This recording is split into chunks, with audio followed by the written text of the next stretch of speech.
அருட்பெருஞ்சோதி அருட்பெருஞ்சோதி தனிப்பெரும் கருணை அருட்பெருஞ்சோதி. எல்லா உயிர்களும் இன்புற்று வாழ்க, வள்ளல் மலரடி வாழ்க வாழ்க. கொல்லா விரதம் குவளை எல்லாம் ஓங்குக, நல்லோர் நினைத்த நலம் பெறுக, நன்றி நினைத்த எல்லோரும் வாழ்க இசைந்து.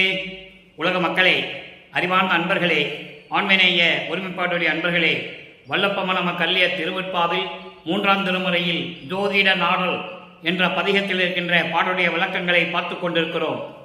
ஜோதிட நாடல் என்பது 10 பாடல்களை கொண்டது.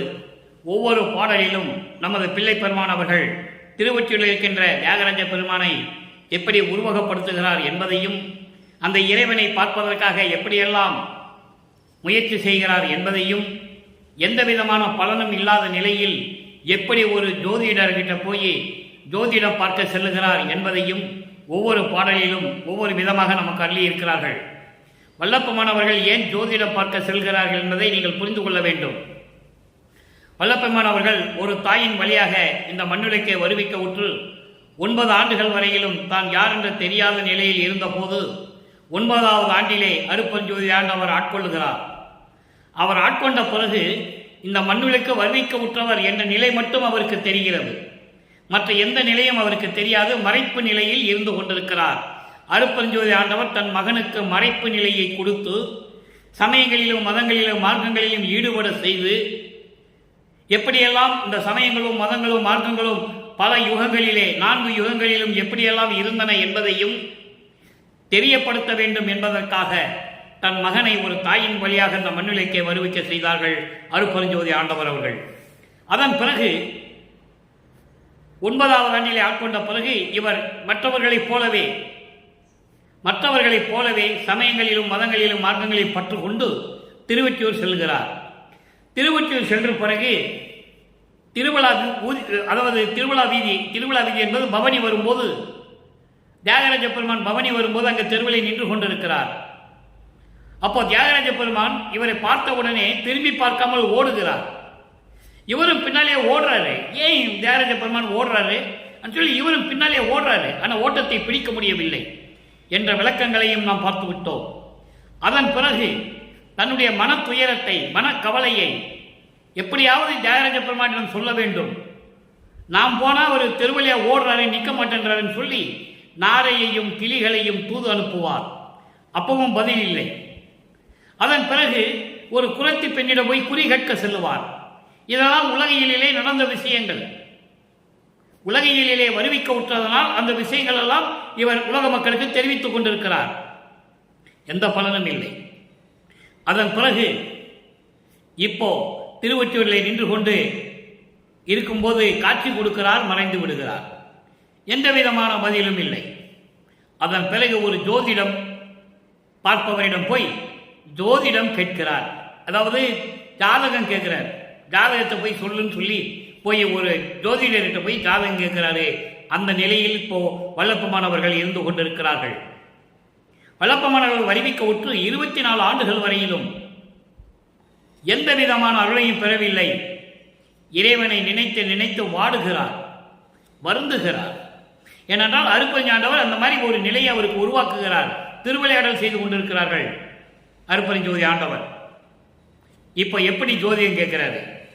இன்னைக்கு பாடல் 4வது பாடல். ஏற்கனவே 3 பாடலுடைய விளக்கத்தை பார்த்துட்டோம். இன்னைக்கு 4வது பாடல். பாடலை நல்லா கவனிங்க. ஏன்னா இந்த பொருளை பார்த்த பிறகு, சமரச சுத்த சன்மார்க்கத்தை பெற்ற பிறகு அருட்பெருஞ்சோதி ஆண்டவர் இறைவன் என்றும், அவர் சத்தியஞான சபையிலே இருக்கின்ற அருட்பெருஞ்சோதி ஆண்டவர் என்றும், வடலூரில் இருக்கிறார் என்றும், அந்த இறைவன் தான் தன்னுடைய தந்தை என்றும், அந்த தந்தையிடம் எப்படியெல்லாம் அருளை பெற்றுக்கொண்டார் என்பதையும், இறுதியாக எப்படி இறைவனானார், எப்படி கடவுளானார் உலக மக்களுக்கு சொல்லணும். அதை படிப்படியாக ஒவ்வொரு பாடலின் மூலமாக நமக்கு அருளியிருக்கிறார்கள். அதை பார்த்து கொண்டிருக்கிறோம். முதல்ல 3ஆம் திருமுறை பதிகம் 15 ஜோதிடம் நாடல். எப்படி ஜோசியம் கேட்கிறார் போயின்னு நீங்கள் நல்லா கவனிக்கணும். ஒரு ஜோசியம் பார்க்குறவர்கிட்ட போய் ஜோசியம் கேட்கிறாரு. ஏன்னா இறைவனை பார்க்க முடியல, இவர் பார்த்து ஓடுறாரு தியாகராஜ பெருமான். அப்போ என்ன காரணம்னு தெரியணும்ல, இவருக்கும் தெரியல. ஏன்னா மறைப்பு நிலை இருக்கிறது. அதனால் எப்படி ஜோசியம் பார்க்குறாரு, எப்படி ஜோசியம் கேட்குறாருன்னு நம்ம பார்க்க போகிறோம். நல்லா கவனிங்க. இந்த விளக்கத்தை எல்லாம் உலக மக்களிடம் யாரும் சொல்லவில்லை என்பதுதான் வேதனையான விஷயம். வல்லப்பெருமான் அவர்கள் இந்த மண்ணுலகிற்கு வருவிக்க விட்டு 201 ஆண்டுகள் முடிந்து விட்டது. 202வது ஆண்டில் அடியெடுத்து வைத்திருக்கிறோம். சுத்த சன்மார்க்க காலம் தொடங்கியே 202 ஆண்டுகள் தொடங்கிவிட்டது. இப்ப பாருங்க, பாட்டில் எப்படி சொல்றாரு பாருங்க. இதை பார்த்த பிறகு 6ஆம் திருமுறையில் எப்படி இருக்குன்னு பாருங்க. எந்தோல் இளங்கும் இறைவனை எப்படி சொல்றாரு ஞானராஜ பெருமான். ஏன்னா அப்ப சமயங்களும் மதங்களும் அப்படிதான் சொல்லிட்டு இருந்தானே. சைவ சமயத்தை சேர்ந்தவர்கள் சிவபெருமானை எப்படியெல்லாம் உருவகப்படுத்தினார்கள் புராணங்களிலும் காவியங்களிலும் உண்டு. அதே போல வைஷ்ணவ சமயத்தை சேர்ந்தவர்கள் திருமாலை எப்படியெல்லாம் வர்ணனை செய்தார்கள். எத்தனை பேர் வச்சு கூட்டு விட்டுருந்தாங்க உங்களுக்கு தெரியும், புராணங்களில் உண்டு.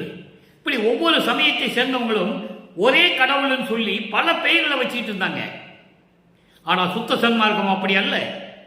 ஒரே மார்க்கம் சுத்த சன்மார்க்கம், ஒரே கடவுள் அருட்பெருஞ்சோதி. அந்த நிலையை இப்ப நம்ம பார்க்க போறோம். முதல்ல இந்த பாடலை பார்ப்போம். எந்தோல் இளங்கும் நீற்று அணி, நீற்று அணி யாருக்கும் இறைவர் என உடையார்.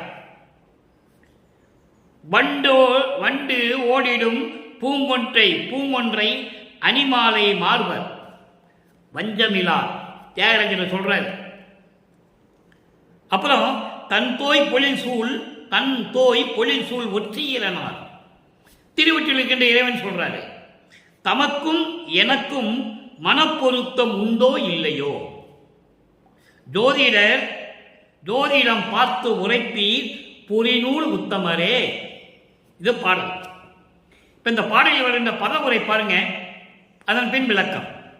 எந்தோல் இளங்கும் நீற்று அணி யாருக்கும், அதாவது 8 தோள்களை உடைய இறைவன், திருநீர் பூசிக்கொண்டிருக்கின்ற இறைவன், எல்லாருக்கும் இறைவன், எல்லாம் உடையார். அப்படிப்பட்ட இறைவன் வண்டு ஓடிடும் பூங்கொன்றை அணிமாலை மார்வர். வண்டு ஓடிடும் என்பது புத்தம் புது மலர்கள், தேன் சுரிகின்ற மலர்கள். புத்தம் புது மலர்ல தான் தேன் இருக்கும், வாடிய மலர்ல தேன் இருக்காது. அப்போ வண்டு ஓலமிடும் தேனீக்கள் ரீங்காரமிட்டுக் கொண்டு தேன் உண்பதற்காக அங்கு செல்லுகின்றன. அப்படிப்பட்ட கொன்றை மலர் சூடிய இறைவன், கொன்றை மலர் சூடிய இறைவன்.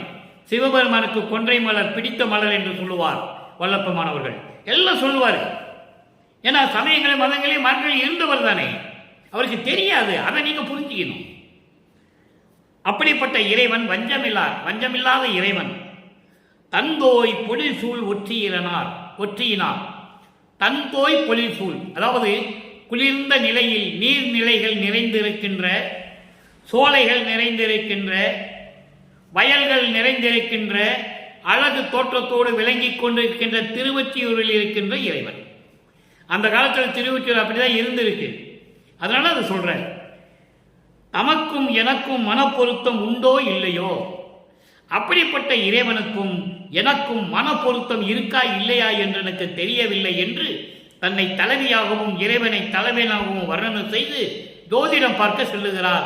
ஜோதிடர்கிட்ட கேட்கிறார், திருவொற்றியூரில் இருக்கின்ற இறைவன், உடம்பெல்லாம் எண் தோள்கள் உடைய இறைவன், உடம்பெல்லாம் திருநீர் பூசிக் கொண்டிருக்கின்ற இறைவன், எல்லாருக்கும் இறைவனாக விளங்கிக் கொண்டிருப்பவர், தேனீக்கள் மொய்க்கின்ற கொன்றை மலர் சூடிய இறைவன், அதோடு மட்டுமல்ல வஞ்சமில்லாத இறைவன், எழில்மிகு திருவொற்றியூரிலே இருக்கின்ற இறைவன். அந்த இறைவனுக்கும் எனக்கும் மனப்பொருத்தம் உண்டா இல்லையா தெரிஞ்சே ஆகணும். அதனால ஜோசியிட்ட போய் ஜோதிடம் கேட்கிறார். மனப்பொருத்தம் உண்டோ இல்லையோ என்று இந்த ஜோதிடத்தை பார்த்து தெளிவாக உள்ளதை உள்ளபடி சொல்லுவீர்களாக பூணூல் அணிந்த உத்தமரே. அந்த ஜோசியர் பூணூல் போட்டிருக்காராம், அதையும் சொல்றார். பூணூல் அணிந்த உத்தமரே, பூணூல் அணிந்த உத்தமரே, இந்த ஜோதிடம் பார்த்து எனக்கு உண்மையை சொல்லுங்க. ஏன்னா இதுவரைக்கும் எனக்கு காட்சி கொடுக்கிறாரு, மறைஞ்சிடுறாரு, தெருவழியா ஓடுறாரு. என்னை பார்த்து நான் எவ்வளவோ தூது அனுப்பி பார்த்தேன், நாளையும் கிளிகளையும், ஒன்றும் பலன் இல்லை. நான் போனாலே அவர் திரும்பி பார்க்காம ஓடுறாரு, காட்சி கொடுக்கிறாரு, மறைஞ்சிடுறாரு. இப்படியே நடந்து கொண்டிருக்கிறது. எனக்கும் அவருக்கும் மனம் பொருத்தம் உண்டா இல்லையா? வருவாரா வரமாட்டாரா? வந்தா எப்போ வருவார், எத்தனை ஆண்டுகள் கழித்து வருவார், ஜோசியம் பார்த்து சொல்லுங்கன்னு சொல்லி இந்த பாடலை நமக்கு அருளி இருக்கிறார்கள். இப்போ வரி வரியாக பொருளை பார்த்தோம். கோர்வையாக 8 தோள்களோடும் திருநீர் அணிந்து மேனியோடு விளங்கும் இறைவன், எல்லாருக்கும் இறைவனாக விளங்கிக் கொண்டிருக்கின்ற இறைவன். எப்படிப்பட்ட இறைவன்? வண்டுகள் மொய்க்கின்ற புத்தம் புது மலராகிய கொன்றை மலர்களை சடையில் சூடிய இறைவன், வஞ்சமில்லாத இறைவன், குளிர்ந்த சோலைகள் நிறைந்த அழகாக விளங்கிக் கொண்டிருக்கின்ற திருவொற்றியூரிலே இருக்கின்ற இறைவன். அப்படிப்பட்ட இறைவன் என்னிடம் வந்து இன்னும் சேரவில்லை. என்னை பார்த்து திருவழியாக ஓடுகிறார். நின்று என் முகம் கொடுத்து பேசுவதில்லை. வந்து என் மனம் தீர, அதாவது மனத்தில் இருக்கின்ற வருத்தம் தீரும்படி என்னிடம் வந்து பேசுவதில்லை, அருளை கொடுப்பதில்லை. எனக்கும் அவருக்கும் பொருத்தம் உண்டா இல்லையா என்பதை நீங்கள் ஜோதிடம் பார்த்து சொல்ல வேண்டும், பூநூல் அணிந்த உத்தமரே என்று சொல்லி இந்த பாடலை நமக்கு அருளி இருக்கிறார்கள். இதன் மூலம் உலக மக்களுக்கு தெரிவிக்கிறார் வல்லற்பெருமானவர்கள். அந்த நிலையில் இருந்து கொண்டிருந்த போது வருவிக்க உற்று 24 ஆண்டுகள் வரையிலும் வல்லற்பெருமானுக்கு வயது இல்லை. வல்லற்பெருமானை பற்றி பேசும்போது இத்தனை வயசாகுது அத்தனை வயசு சொல்லக்கூடாது. அவர் இறைவன். இறைவனுக்கு 7 வயது. முருகனுக்கு வயது தெரியுமா? பிள்ளையாருக்கு வயது தெரியுமா? சிவபெருமானுக்கு வயது தெரியுமா? திருமாலுக்கு வயது தெரியுமா? தெரியாது. அது போன்றுதான் வல்லற்பெருமானுக்கும் வயது இல்லை. ஒவ்வொரு யுகத்திலும் இருந்தவர் என்பதை திருவொற்பாவில் கண்ட உண்மை. யாரும் சொல்லல மக்கள்கிட்ட, அவ்வளவு வித்தியாசம். அப்போ அவர் 24 ஆண்டுகள் வரைக்கும் இப்படியெல்லாம் இருந்தேன் உலக மக்களே, என்னவென்று தெரியவில்லை. எனக்கும் அவருக்கும் மனம் பொருத்தம் இருக்கா இல்லையா என்று கூட தெரியவில்லை.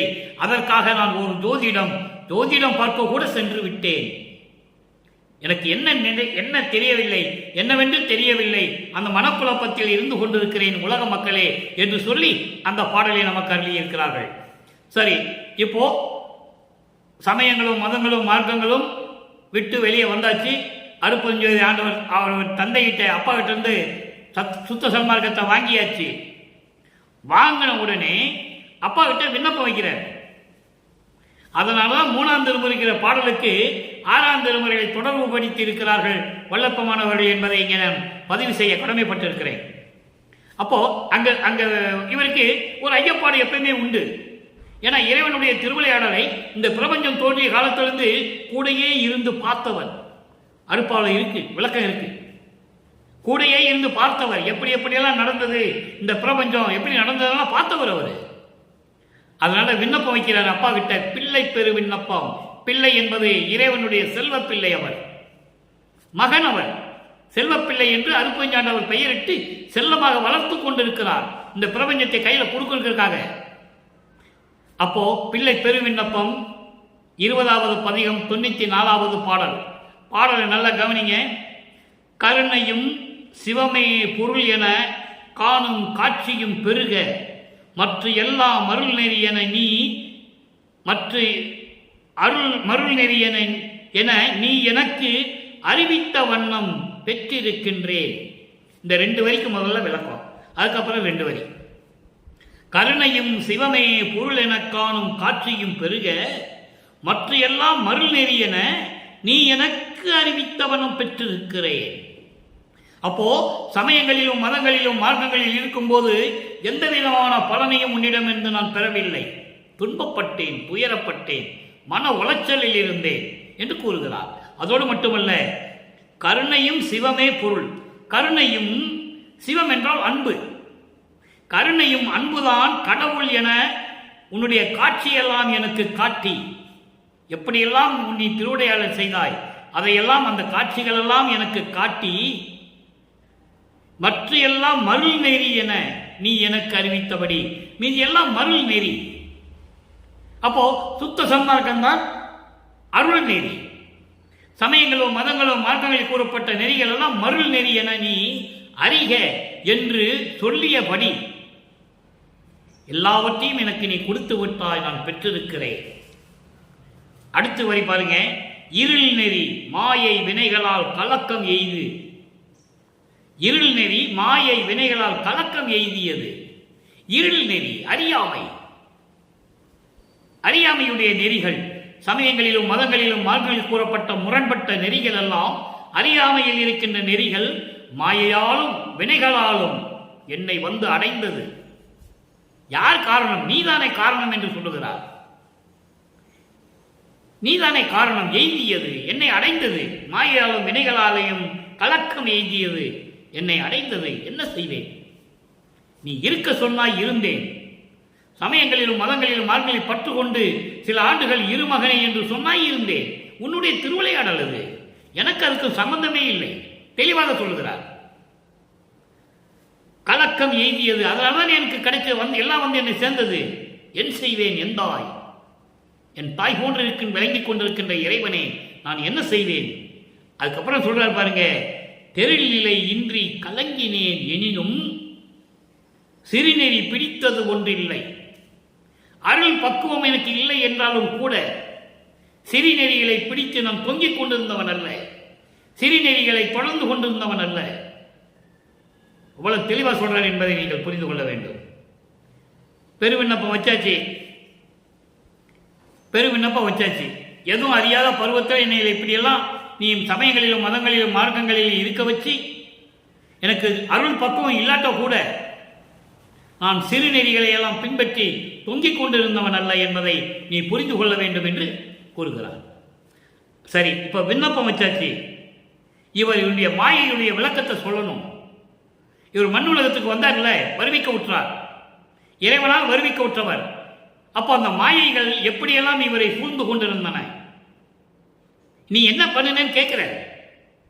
நீ தானே என்ன ஒரு தாய் கருவுல கொண்டு போய் வச்ச. கருவுல வந்து பார்த்தவன் நீ, கருவறை வந்து இருட்டாக இருக்கும் போது எனக்கு ஒளி காட்டிய நீ, எனக்கு பசின்னு சொல்லும் போது கருவறையிலே வந்து எனக்கு அருளமுதம் கொடுத்த நீ, என் உடம்பு காற்றில்லாமல் புழுக்கமாக இருக்கிறது என்று சொல்லும் போது எனக்கு தென்றல் காற்று வீசிய நீ, இதுவரைக்கும் நீ எப்போ வந்த? சமயங்களில் மதங்களில் இருந்து கொண்டு இந்த மாயைகள் நான் எப்படி சிக்கின என்று சொல்லி உலக மக்களுக்கு தெரிவிக்கிறார். நல்லா கவனிக்கணும். நீங்க யார் சொன்னது? அவரே சொல்லுகிறார். மற்ற புராணங்கள் காவியங்கள் எல்லாம் நடக்கும்போது யாரும் சொன்னதில்லை. எத்தனையோ ஆண்டுகள் கழித்து யாரோ சொல்லி யாரோ எழுதியது. ஆனால் திருவருப்பு அப்படியல்ல, இறைவனே வள்ளற் பெருமானே எழுதுகிறார். ஏன் நான் உலக மக்களுக்கு தெரியப்படுத்தணும், தெரியாம போயிடக்கூடாது, அதுக்காகத்தானே நாம் வருவிக்க விட்டோம் என்ற நிலையில் இருந்து கொண்டு இந்த மாயையின் விளக்கத்தை உலக மக்களுக்கு தெரிவித்துக் கொண்டிருக்கிறார். நல்லா பாருங்க, 27வது பதிகம் மாயையின் விளக்கல் 4வது பாடல். அங்க இருக்கின்ற 4வது பாடலுக்கு இங்கு சுத்த சன்மார்க்க விளக்கம், 3ஆம் திருமுறையில் இருக்கின்ற பாடலுக்கு 6ஆம் திருமுறையிலே சுத்த சன்மார்க்க விளக்கம். அந்த மாயை எப்படியெல்லாம் இவரை சூழ்ந்து கொண்டிருந்தது உலக மக்களுக்கு தெரிவிக்கிறார். நல்ல கவனிக்கணும்.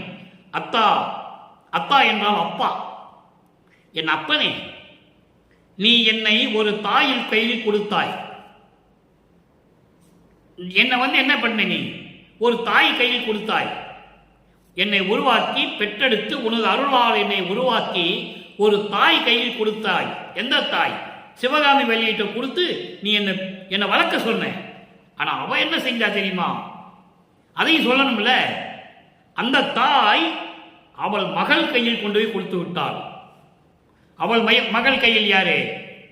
மாயை, நீலி. நீலி கையில் கொடுத்து விட்டாள்.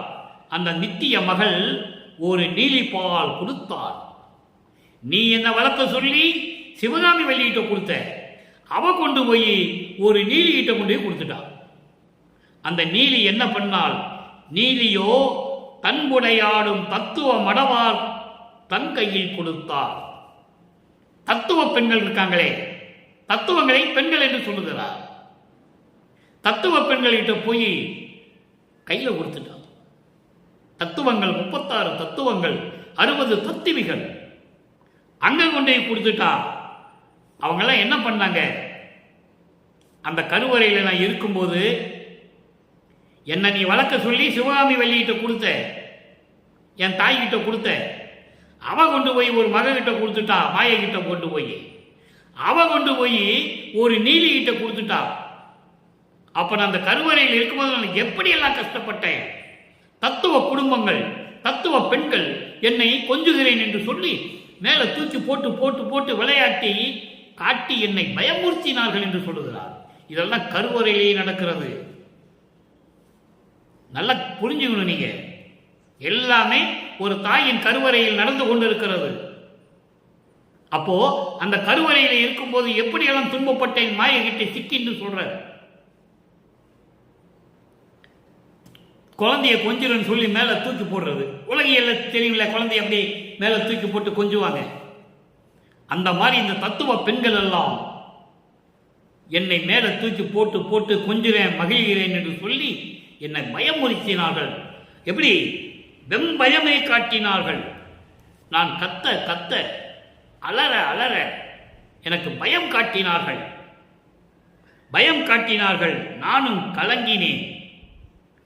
கலங்கினேன். நான் கலங்குவது உனக்கு அழகா? தந்தைக்கு அழகா இது? தந்தைக்கு மரபா இது? இது நீதியா? இது தர்மமா என்று தந்தையை கேட்கிறார். மாயை கிட்ட போய் என்னை சிக்க வச்சிட்டியே, மற்றவர்களையெல்லாம் நேரடியாக வரவழைத்தாய், என்னை மட்டும் ஏன் இந்த உலகியலுக்காக ஒரு தாயின் வயிற்றிலே கொண்டு போய் வைத்து 10 மாதம் சிறையில் அடைத்து கருவறையில் அடைத்து துர்நாற்றம் பிடித்த அந்த இடத்தில் இருந்து நான் எப்படியெல்லாம் துன்பப்பட்டேன் தெரியுமா என்று சொல்லுகிறார். இந்த பாடல் மகாதேவ மலையிலே 87வது பாடலிலே உண்டு. ஒவ்வொரு அன்பர்களை இங்கே பேசக்கூடிய ஒவ்வொரு விளக்கமும் திருவிற்பாவில் கூறப்பட்ட விளக்கங்கள், என் சொந்த கருத்தல்ல. அந்த மாயை தான் சொல்றாரு. அந்த பாட்டில் சொல்லுவார் மகாதேவ மலையில 87வது பாட்டு. எம் பெருமானே நின் விளையாட்டு என் சொல்வேன் கேள், ஏதுமறியா சிறியேனே புலாசுள் பொத்தை சிறு வீட்டில் இருட்டறையில் அடைத்தது சிறை செய்தது அந்தோ. அழகா இருக்கும் இந்த பாட்டெல்லாம். அதை தான் இங்க ஒரு வரியில சொல்றாரு. அப்ப சொன்னவரே சுத்த சன்மார்க்கத்தை பெற்ற பிறகு அப்பா கிட்ட சொல்றாரு, மாயையினுடைய விளக்கத்தை சொல்லி உலக மக்களுக்கு தெரிவிக்கிறார். இதெல்லாம் நீ தானே செஞ்ச, இது உனக்கு அழகா? ஒரு தந்தை மகனை எப்படியெல்லாம் துன்பப்படுத்துவது இதை தந்தை மரபுக்கு அழகா என்று கேட்கிறார். சரி, இப்ப மாய விளக்கத்தை பார்த்தாச்சு. இப்போ விண்ணப்பம் வைக்கிறார். திருவிண்ணப்பம், திருமுன் விண்ணப்பம். அப்பா கிட்ட விண்ணப்பம் வைக்கிறாரு. அது பிள்ளை பெரு விண்ணப்பம். முதல்ல சொல்லும் போது சுத்த சன்மார்க்கத்துக்குள்ள என்ட்ரி ஆகும்போது சொல்றது. இப்போ எதை சொல்ற பாருங்க. 4வது பாடல். ஓங்கு பொன் அணி அம்பலத்து அருணடம் உயிருக்கெல்லாம் ஒளிவண்ண பாங்கு மேவன் என்று ஆடல் செய்யும் இறைவா. இறைவன் எப்படி சொல்றாரு? அங்கே 3ஆம் திருமுறையிலே திருவொற்றியூரில் இருக்கின்ற இறைவன் சொல்லுவார். எப்படி திருநீர் பூசிக்கிட்டு இருக்கிறவர் இறைவன், திருவொற்றியூரில் இருக்கின்ற இறைவன். சுத்த சன்மார்க்கத்தில் வரும்போது திருநூறு பூச சொன்னாரா? இறைவன் திருநூறு பூசின இறைவன் என்று சொன்னாரா? சித்தி வளாகத்தில் தீபம் எடுத்து வெளியே வைக்கும்போது திருநூறு மூட்டையை தூக்கி வெளியே வச்சாரா? ஏனென்றால் இந்த விளக்கம் வருகிறது. இந்த பதிவு முடிந்தவுடனே அந்த விளக்கத்தை தான் நம்ம பார்க்க போறோம், தெளிவா பார்க்க போறோம், திருவருட்பாவில் இருக்கின்ற உண்மையை. இப்போ அப்படிப்பட்ட பொன் அணி அம்பலத்திலே பொன் போன்று ஒளி வீசிக் கொண்டிருக்கின்ற விளங்கிக் கொண்டிருக்கின்ற இறைவனே, அருளனனம் செய்து கொண்டிருக்கின்ற இறைவனே, உயிர்களுக்கெல்லாம் ஒளிவண்ண பாங்கு மேவன் என்று, உயிரினங்களுக்கெல்லாம் ஒளி கொடுக்க வேண்டுமே. அந்த நிலையில் இருந்து கொண்டு திருவிளையாடல் செய்து கொண்டிருக்கின்ற இறைவா, ஆடல் செய்யும் இறைவா, திருவிளையாடல் செய்து கொண்டிருக்கின்ற இறைவா. ஆடல் சொல்ற திருவிளையாடலை நல்லா புரிஞ்சுக்கணும். நீங்க ஆடல் செய்ய கொண்ட இறைவா, நின் பதமலர் பணிந்து ஏத்தாத தீங்கு நாயினே விண்ணப்பம் திரிசெவி சேர்த்து அருள் செயல் வேண்டும். தன்னை தாழ்த்திக் கொள்ளுகிறார். எப்படி? உன்னுடைய திருவடிகளை, மலர் போன்று மென்மையான சிவந்த திருவடிகளை வணங்காமல் கெட்டவனாகிய நான் அப்போ வணங்கலையே. அருப்பறிஞ்சோதி ஆண்டவர் அப்படி யாருன்னு அவருக்கு தெரியாது. நல்லா புரிஞ்சுக்கணும். நீங்க சுத்த சன்மார்க்கத்தை பெற்ற பிறகுதான் அருப்பறிஞ்சோதின்னு அவருக்கு தெரியும். அது வரைக்கும் அவருக்கு மறைப்பு நிலை இருந்தது. இறைவனுடைய திருவிளையாடல் நடந்து கொண்டிருக்கிறது. இறைவனுடைய திருவிளையாடல் அந்த சமயங்களையும் மதங்களையும் மார்க்கங்களையும் இருந்து கொண்டிருந்தார். இப்போ சொல்றாரு, உன்னுடைய திருவடியை வணங்காத கெட்டவனாகிய நான் தீங்கு நாயினேன். தீங்கு செய்யக்கூடிய கெட்டவனாகிய நான் சொல்லுகின்ற விண்ணப்பத்தை உன் திருசெவியில் கேட்டு எனக்கு அருள் செயல் வேண்டும் எப்படி அல்ல பாருங்க, எப்படி அருள் செய்ய வேண்டும்? ஈங்கு வீழும் உடல் இங்கு ஈங்கு வீழும் உடல் இம்மையே வீழ்ந்திடா இயல் உடல் உருமாறே. இந்த ஒரு வரி போதும் அன்பர்களே, வல்லப்பமான இறைவன் என்ற நிலையை உணர்த்துவதற்கு, புரிந்து கொள்வதற்கு இந்த ஒரு வரி போதும். எப்படி சொல்ற பாருங்க, இங்கு வீழும் உடல் இம்மையே. அதாவது இந்த மண்ணுலகத்திலே என்னை வருவிக்க செய்து ஒரு தாயின் வழியாக வருவிக்க செய்ததனால் இந்த மனித உடம்பு, உலகில் அப்படிதானே சொல்லுவாங்க, சிவபெருமான நெற்றிக்கண்ணில் இருந்து முருகனை கொண்டு வந்த மாதிரி கொண்டு வந்தது சொல்ல மாட்டாங்க. நல்லா புரிஞ்சுக்கணும் நீங்க. அதே மாதிரி பராசக்தியுடைய அருளால் பிள்ளையாரை உருவாக்கினார், விநாயகரை உருவாக்கினாங்க. அந்த அம்மா மனித உடம்புன்னு சொல்ல மாட்டாங்க. ஆனால் இவர் தன் மகனை, செல்வப்பிள்ளையை ஒரு தாயின் வழியாக வருவிக்க செய்ததனால் மனித உடம்பு என்று சொல்லுகிறார்கள். அதற்கு விளக்கம் தருகிறார். கவனிக்கணும் நீங்க. என் உடம்பு மனித உடம்பு அல்ல என்பதை இங்க தெளிவாக கூறுகிறார். தன் தந்தையிடம் சொல்லுகிறார், உன்னால் இந்த மண்ணுலைக்கு வருவிக்க உற்று பிறவி எடுத்த இந்த மனித உடம்பை, மண்ணில் வீழ்கின்ற இந்த உடம்பை வீழாத உடம்பாக்கி மரணமில்லா பெருவாழ்வில் இருக்க வைத்து முத்தேகத்தையும் எனக்கு கொடுக்க வேண்டும் என்று விண்ணப்பம் வைக்கிறார். திருமுன் விண்ணப்பம். உண்மைதானே? நியாயம்தானே? சத்தியம்தானே? தன் மகனை இப்படியா செய்தது அற்புதங்காண்டவர் அந்த நிலையிலிருந்து கொண்டு செய்து கொண்டிருக்கிறார். ஆக இப்படிப்பட்ட உடம்பை விண்ணோரும் மண்ணுலகமும் பார்க்கும்படி, அறியும்படி என்று சொல்லுவார் ஒரு பாடலிலே. தெளிவாக இருக்கிறது விளக்கங்கள் எல்லாம், யாரும் மறுக்க முடியாது. அப்போ அந்த நிலையில் இருந்து கொண்டிருந்த போது, விண்ணுலகத்திலே நான் இருக்கும்போது நீ செய்ததுக்கு சரி, மண்ணுலகத்திலே ஒரு தாயின் வழியாக கொண்டு வந்ததனால் மற்றவர்களுக்கு தெரிய வேண்டும், நான் மனித உடம்பு எடுத்தவன் அல்ல என்பதை உலக மக்களுக்கு தெரியப்படுத்த வேண்டும் என்பதற்காகத்தான் இந்த உடம்பை மண்ணில் வீழாத உடம்பாக ஆக்க வேண்டும் என்று சொல்லி தந்தையிடம் விண்ணப்பம் வைக்கிறார். திருமுன் விண்ணப்பம். அற்புதமான இடம். அடுத்து பாருங்க. சரி, இப்போ சுத்த சன்மார்க்கத்துக்குள்ள வந்தாச்சு, தந்தையிடம் பெரு விண்ணப்பம் வச்சாச்சு, மாயையினுடைய விளக்கத்தையும் சொல்லியாச்சு.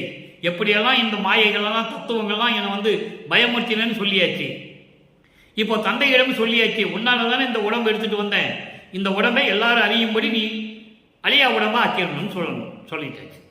இந்த நிலையில் இருந்த வல்லற்பெருமானை இதுவரையிலும் எப்படி பேசிக் கொண்டிருக்கிறார்கள் என்பதை நீங்கள் சிந்தித்து பார்க்க வேண்டும். அப்படிப்பட்ட இறைவனை, வல்லற்பெருமானை ஒரு சாதாரண மனிதனாக நினைத்து இங்க போனாரு, அங்க போனாரு, உட்கார்ந்தாரு, தூங்கினாரு, சாப்பிட்டார், தாங்க முடியவில்லை. கடைசியில் என்ன சொல்லிட்டாங்க, ரூம் கூட போய் மறைஞ்சிட்டாரு. அவர் மாணாக்கர் சொல்றாரு, வேலாயுதன் என்றவர் அவர் முதல் மாணாக்கர் என்று சொல்லுவார்கள். அவர் சொல்றாரு, உள்ள போனாரு, அங்க ஒரு பாய் விரிச்சிருந்தது, அந்த பாயில போய் படுத்துக்கிட்டாரு. ஆதாரங்கள் இருக்கிறது, வேண்டும் என்று நான் சொல்லுவதில்லை. பாயில போய் படுத்துக்கிட்டாரு. கொஞ்ச நாள் கழிச்சு போய் பார்த்தா பாயும் காணும், அவரையும் காணும். இப்படியா பேசுறது வல்லற்பெருமானை பற்றி சொல்லும்போது? கொஞ்ச நாளைக்கு போய் பார்த்தா பாயும் இல்லை, அவரும் இல்லை.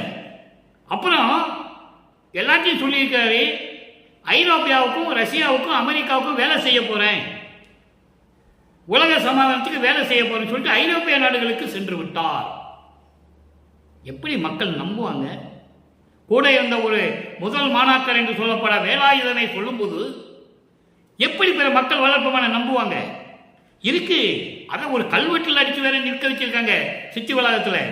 நீங்க வந்தா பாருங்க, சித்தி வளாகத்தில் கண்களில் கண்ணீர் வடியும், கண்களில் கண்ணீர் அப்படியே வரும். எப்படிப்பட்ட இறைவனை எப்படி சொல்லியிருக்கிறார்கள் என்பதை நீங்கள் புரிந்து கொள்ளலாம். சரி, அதெல்லாம் பேசணும், நிறைய பேசணும், நமக்கு பொருள் சொல்ல முடியாது. அடுத்து இறை எளிமையை வியத்தல். அப்படிப்பட்ட இறைவன் தனக்கு கொடுத்த அருளை எப்படி வியப்பாக சொல்லுகிறார் உலக மக்களுக்கு. நல்லா கவனிக்கணும் நீங்க. வல்லற்பெருமான் எல்லா உண்மையும் சொல்லியிருக்காரு, ஆனா மக்களிடையே யாரும் சொல்லல. இறை எளிமையை வியத்தல். 4வது பாடல். ஆர் நீ என்று எதிர்வினவில் விடை கொடுக்க தெரியாத அறிவிலே ஏன் பொருட்டாக. நல்லா கவனிக்க நண்பர்களே, எல்லாம் பிரபஞ்சத்தின் உண்மைகள். வல்லப்பமான் யாருன்னு தெரிஞ்சுக்கிற உண்மை. சின்னம்மையாரும் ராமையா பிள்ளைக்கும் பிறந்த பிள்ளைன்னு தான் எல்லாரும் சொல்றாங்க. உலகியல் அது இருக்கட்டும், அது உண்மைதானே, அது இருக்கட்டுமே. ஆனால் அவர் யார் மக்களுக்கு சொல்லணும்ல. அப்போ இவர் சொல்றாரு, நீ யாருன்னு கேட்டு எனக்கு எதிரே நின்று யாராவது கேட்டா, யார் நீர் என்று எதிர் வினவில் எதுக்க வர்றவங்க நீ யாருன்னு கேட்டா எனக்கு பதில் சொல்ல தெரியல, என்ன சொல்வாரு, என்ன சொல்ல முடியும்? அப்படிப்பட்ட நிலையில் நான் இருந்த போது யாரு பிள்ளைன்னு சொல்ல முடியாது. இவர் அது பிரம்ம ரகசியம், கடவுள் ரகசியம், பிரபஞ்சத்தின் ரகசியம், அது சொல்ல முடியாது. அப்போ தெரியாது, மறைப்பு நிலையில் இருக்கே. நீ யாருப்பா, யாரு பிள்ளைன்னு கேட்டா அவருக்கு தெரியாது, சொல்ல முடியாது. யாரு பிள்ளைன்னு அவர் சொல்ல முடியாது. ஆனா வருவி கூட்டுவன்னு தெரிஞ்சு போச்சு. அப்ப யாரு பிள்ளைன்னு அவருக்கு சொல்ல முடியாது. சிவபெருமன் பிள்ளையா, திருமால் பிள்ளையா, யாரு பிள்ளைன்னு அவருக்கு தெரியும், யாருன்னு சொல்ல முடியாது. அவர் அதான் சொல்றாரு, என்னை எதுக்க வந்து நான் போயிட்டு இருக்கேன், என்னை யாராவது எதுக்க வந்து நீ யாருன்னு கேட்டா என்னால பதில் சொல்ல முடியல. அப்படிப்பட்ட நிலையில் இருந்த போது அன்று வந்து எந்தனக்கே எந்தனக்கே அன்றுனா எப்போ, அன்றுனா எப்போ, 9வது ஆண்டில், 9வது ஆண்டு வரைக்கும் வருவிக்க விட்டு 9வது ஆண்டு வரைக்கும் நான் யாருன்னு தெரியாது இருக்கும்போது நீ யாருப்பா, நீ யார் மகன் அப்படின்னு கேட்டா என்னால் பதில் சொல்ல முடியல, என்னால் பதில் சொல்ல முடியல. அப்பதான் நீ வந்து என்னை வந்து ஆட்கொண்டாய். எப்போ, 9வது ஆண்டில், ஆண்டாறு 3 ஆண்டில் ஆட்கொண்ட அருள் கடலே என்று சொல்லுவார். ஆரோடு 3வது ஆண்டிலே முன்னம் என்னை ஆண்டாய் என்று சொல்லுவார். 9வது ஆண்டில் ஆட்கொண்ட பிறகு நீ ஏர் நீரிடும் பெரும்பொருள் ஒன்று ஈந்து மகிழ்ந்து ஆண்டீர். மகனே, நீ என் மகன் என்று சொல்லி என் கையிலே ஒரு அருள் கொடையை கொடுத்தாய். அது என்ன கொடைன்னு நமக்கு தெரியாது, அது அப்பனும் பிள்ளைக்கு தான் தெரியும். அருப்பஞ்சாண்டவர் என்ன கொடுத்தாரு, இவர் என்ன வாங்கினாரு, அப்போ 9 வயதுல என்ன கொடுத்தாரு, என்ன வாங்கினாருன்னு அவங்க 2 பேருக்கு தான் தெரியும், நமக்கு தெரியாது என்ன கொடுத்தாருன்னு. ஆனா கொடுத்தது சொல்றாரு, அதை நீங்க புரிஞ்சுக்கணும். 9வது ஆண்டிலே எல்லாருமே இவர் கேட்கிறாங்க, 9வது அதாவது வருவிக்க விட்டு 8 ஆண்டுகள் வரைக்கும் நீ யாருப்பா, நீ யாரு பிள்ளை, நீ யாரு, எங்கிருந்து வர கேட்கும்போது பதில் சொல்லாமலேயே நான் திரிந்து கொண்டிருந்தேன். அப்போ வந்து என்னை ஆண்டு கொண்டாய். 9வது ஆண்டிலே ஆண்டு கொண்டு நீ என் மகன் என்று சொல்லி எனக்கு ஒரு அருள் கொடையை, ஒரு அழகான அருள் கொடையை கொடுத்து என்னை ஆட்கொண்டாய் என்று சொல்லுவார். என்ன கொடுத்தாருன்னு நம்ம விளக்கம் சொல்ல முடியாது, அது இறைவனுடைய விளக்கம். அப்பனும் பிள்ளைக்கு தான் தெரியும் அவர் என்ன கொடுத்தாரு, இவர் என்ன வாங்கினாருன்னு அவங்க 2 பேருக்குள்ளதான் தெரியும். ஆனா கொடுத்தது சொல்றாரு, அதை நீங்க புரிஞ்சுக்கணும். இன்றும் வலிந்து எளியேன் பால் எய்தி, அன்று அந்த மாதிரி பண்ணிட்டு நீ வாட்டுக்கு போயிட்ட, எந்த அருளையும் கொடுக்கல, போயிட்ட. இன்று வலிந்து வந்து, நல்லா கவனிக்கணும் நீங்க, இவர் போகல, அவர் வராரு, அப்பா மகனை தேடி வராரு. வலிந்து வந்து பார் நீட திருவருளாம் பெருஞ்சோதி அளித்தீர். இங்க சொல்லிட்டாரு, அன்னைக்கு நீ ஒன்னு கொடுத்தேன்னு சொல்லிட்டாரு. என்ன கொடுத்தேன்னு யாருக்கு தெரியாது. இங்க பேசுறவங்க என்ன வேணா பேசலாம். உத்தராட்ச கோட்டையை கொடுத்தாருன்னு சொல்லுவாங்க, திருநூறு பைய கொடுத்தாருன்னு சொல்லுவாங்க, என்னென்னமோ கொடுத்தாருன்னு சொல்லுவாங்க, பேசிட்டு தான் இருக்காங்க. நம்ம அந்த விளக்கத்துக்கு போக வேண்டாம். கொடுத்தது உண்மை, வாங்கியது உண்மை. ஆனா என்ன கொடுத்தாருன்னு, அப்ப என்ன கொடுத்தாருன்னு யாருக்கும் தெரியாது. அது பிறகு கொடுத்தது சொல்றாரு. இன்று வலிந்து வந்து ஒளி ஓங்க அருப்பெருஞ்சோதி ஒளியோடு பிரகாசிக்க பால் நீட திருவருளாம் பெருஞ்சோதி அளித்தீர். உலகம் முழுவதும் ஒளி வீசிக் கொண்டிருக்கின்ற அருப்பெருஞ்சோதியை என் கையில் கொடுத்தீர். எப்ப இது கொடுத்தீர்? சுத்த சன்மார்க்கம் பெற்ற பிறகு வருவிக்க உற்று 33 ஆண்டுகள் கழித்து, 33 ஆண்டுகள் கழித்து சுத்த சன்மார்க்கத்தை கொடுத்து, முதல்ல ஏமசித்தியை வாங்கிட்டாரு. அப்புறம் சுத்த சன்மார்க்கத்தை கொடுத்த பிறகு சாகா கல்விக்குள்ள வராரு. அதுக்கப்புறம் தான் தத்துவங்களை ஜெயிக்கிறாரு, தத்துவங்களை நிக்கிரம் பண்றாரு. நிக்கிரம் பண்றது ஜெயிக்கிறது, கடந்து வர்றது. இதெல்லாம் அகவல்ல சொல்லுவார், அற்புதமா இருக்கும். 6 காட்டிய அருப்பெருஞ்சோதின்னு சொல்லுவாரு, 6 கடத்திய அருப்பெருஞ்சோதின்னு சொல்லுவாரு, அற்புதமா இருக்கும். அப்போ இந்த நிலையில் அருப்பெருஞ்சோதியை கொடுத்தீர். எல்லா வல்ல சித்தி என்று சொல்லப்படுகின்ற எல்லா அருளையும் எனக்கு கொடுத்தீர்.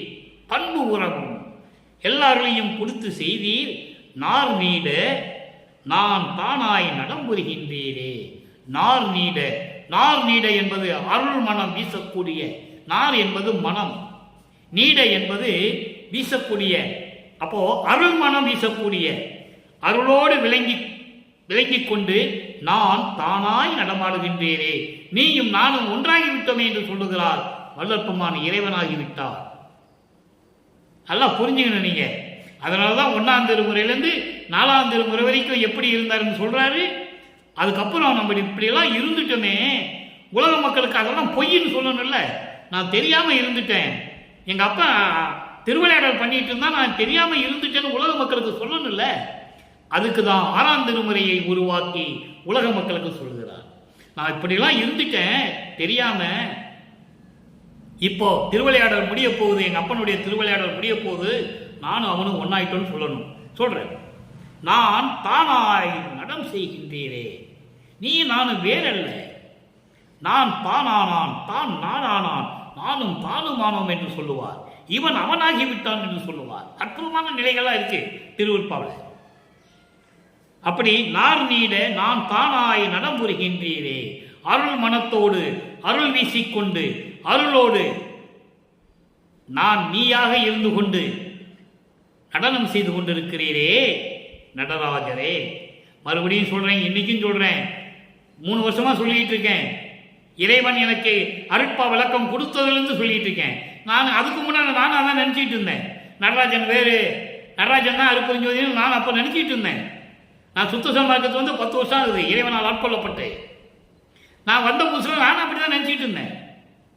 ஓஹோ, நடராஜன் தான் அருட்பெருஞ்சோதி நினைச்சிட்டு இருந்தேன். அதுக்கப்புறம் விளக்கங்கள் கொடுக்க கொடுக்க அது வேறு. அவன் கர்ம சித்தியை சேர்ந்தவன் நடராஜன். அந்த வேறு, நடராஜன் வேறு.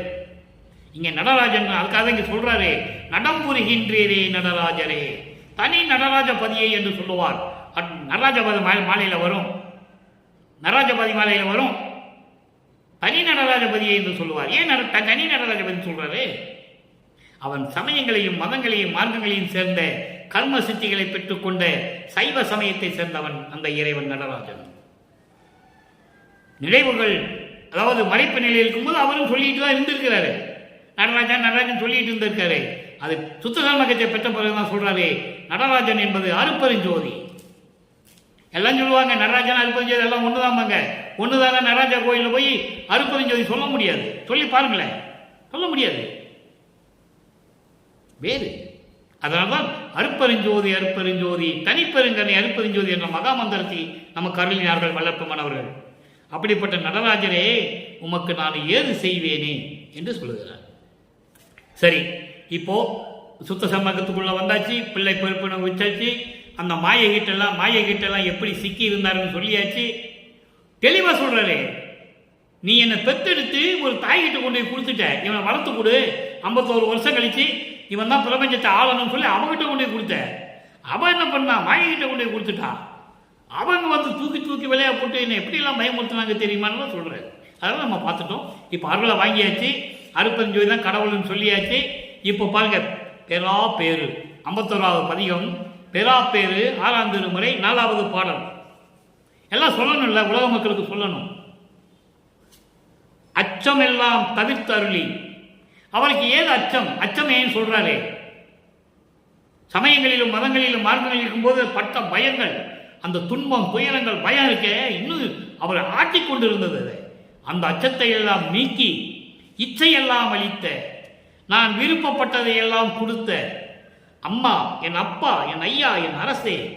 அடுத்து சொல்றார் பாருங்க, துச்சு உலகாசாரத்து உடுக்க அனைத்தும் தவிர்த்த. இந்த வரியை பாருங்க, அற்புதமா இருக்கும்.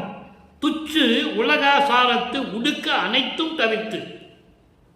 அதாவது நான் சமயங்களிலும் மதங்களிலும் மார்க்கங்களில் இருந்த போது, உலகியலிலே நான் இருந்த போது, உலக வாழ்க்கையிலே உலக நடையிலே நான் பின்பற்றி கொண்டிருந்த காலகட்டத்தில் எனக்கு ஏற்பட்ட அத்தனை துன்பங்களையும் உடுக்கு என்பது துன்பங்கள், துயரங்கள், இடர்கள், பயங்கள் எல்லாம் எது வேணா சொல்லலாம். அப்படி கெட்டலாம் தூசி போன்று என்னை நீக்கிவிட்டு, துச்சு என்றால் துரும்பு என்றால் தூசி, அத்தனை துன்பங்களையும் ஒரு தூசி போல என்னை நீக்கிவிட்டாய். அதான் சொல்றாரு, துச்சு உலகாசாரத்து, உலகியல் இருக்கின்ற அத்தனை துன்பங்களை எல்லாம் ஒரு தூசி போன்று என்னை நீக்கி சுத்த நெறி வழங்குவித்த சித்த சிகாமணியை சொல்லிட்டாரா. அப்போ சமயங்களிலும் மதங்களிலும் மார்க்கங்களிலும் ஏற்பட்ட அந்த துன்பங்களிலும் ஒரு தூசி போல விலக்கிவிட்டு சுத்த நெறியை எனக்கு கொடுத்து சுத்த சன்மார்க்கத்தை கொடுத்து என்னை காத்து கொண்டிருக்கின்ற வழங்கிவித்த சித்த சிகாமணியே. சித்த சிகாமணி என்பது என் உள்ளத்தில் அமர்ந்திருக்கின்ற தலைவனே என்று பொருள். அதான் சித்தம் என்பது உள்ளம், சிகாமணி என்பது தலைவன். யாருக்கு தலைவன்? சுத்த சன்மார்க்கத்தின் தலைவன், பிரபஞ்சத்தின் தலைவன், தேவர்களுக்கெல்லாம் தலைவன், அதாவது சமய தலைவர்கள் பத தலைவர்களுக்கெல்லாம் தலைவன், ஒரே தலைவன், ஒரே இறைவன், அருட்பெருஞ்சோதி ஜோதி வடிவில் இருக்கிறார். அப்படிப்பட்ட சன்மார்க்கத்தை கொடுத்து என் உள்ளத்திலே அமர்ந்திருக்கின்ற இறைவனே, உச்சநிலை நடுவிலங்கும் ஒரு தனிமைப்பதியே. உச்சநிலை நல்லா கவனிக்கணும், இதெல்லாம் இறைவன் கொடுத்த விளக்கம். நீங்க எந்த டிக்ஷனரி எந்த அகராதி எடுத்தாலும் கிடைக்காது, நீங்க வேணா தேடி பார்த்துக்கோங்க. உச்சநிலை, உச்சநிலை நடுவிலங்கு ஒரு தலைமைப்பதியே. உச்சநிலை என்பது 16வது நிலை. சரியை கிரிய யோக ஞானம் என்ற அந்த 16வது நிலை. முதல் 12 நிலைகள், முன்னாங்க 12 சரியை கிரிய யோகம். அதில் ஞானமே வராது. ஞான சரியிலிருந்து தான் மரணமில்லா பெருவாழ்வு சுத்த சன்மார்க்கம் தொடங்குகிறது. அங்கேதான் சமயங்களும் மதங்களும் மார்க்கங்களும் இல்லை, உருவ வழிபாடு இல்லை, சங்கற்ப விகற்பங்கள் இல்லை, குத்து வழக்கு இல்லை, பூ இல்லை, ஊதுவத்தி இல்லை, கற்பூரம் இல்லை, திருநூறு இல்லை. அதான் ஞான சரியை. ஞான சரியை, ஞானக்கிரியை, ஞான யோகம், ஞானத்தில் ஞானம், இப்படி 16வது நிலையில் உச்ச நிலையில் அதன் நடுவிலே விளங்கிக் கொண்டிருக்கின்ற அருட்பெருஞ்சோதியே, ஒரு தலைமைப்பதியே. எல்லாத்துக்கும் தலைமை யாரு? அருட்பெருஞ்சோதி. அதை நீங்க புரிஞ்சுக்கணும். மற்றவங்க சொல்றதெல்லாம் பேச்செல்லாம் கேட்கக்கூடாது. மனநிலையை ஒரே நிலையில் நிறுத்த வேண்டும். இறைவன் ஒருவன் என்ற நிலையை. அந்த ஒருவன் யார்? சமயங்கள், எல்லா சமயங்களும் சொல்லும், நாங்கள் சொல்றதுதான் ஒரே இறைவன் எல்லாம் சொல்லும். அது சரி, அது அவங்க நிலைக்கு ஏற்றபடி சொல்லிக் கொண்டிருக்கிறார்கள். ஆனால் பிரபஞ்சத்தின் தலைவன் அருட்பெருஞ்சோதி தான், எல்லாத்தையும் உருவாக்கியவன் என்பதை 6ஆம் திருமொழியை புத்தன் முதல் சொல்லுவார். புத்தன், மகாவீர், குருநானக்கு, யாராரு இருக்கிறாங்களோ எல்லாரையும் சொல்லுவார். இறைவனிடம் அருள் ஒளி சிறிதளவு பெற்றுக்கொண்டு இந்த வையகத்துக்கும் வானகத்துக்கும் மனம் போனபடி தெரிந்த விளையாடா நின்ற சிறு பிள்ளை கூட்டம் என்று சொல்லுவார். சும்மா சொல்லல, அவரு பிரபஞ்சத்தின் உண்மையை சொல்றாரு. அதுக்குதானே வருவிக்க விட்டார். யாரும் சொல்லாத. பிரம்மன் சொன்னானா? திருமால் சொன்னானா? ஏன்னா அவங்க சிறுபிள்ளை கூட்டத்தை சேர்ந்தவங்க, எப்படி சொல்லுவாங்க? அதனால வல்லப்பமான் சொல்ற. அப்படி உச்சநிலை நடுவிலங்கு ஒரு தலைமை பதியே, உலகெல்லாம் எடுத்திடும் உளவாத நிதியே. எவ்வளவு அற்புதமான வரி தெரியுமா?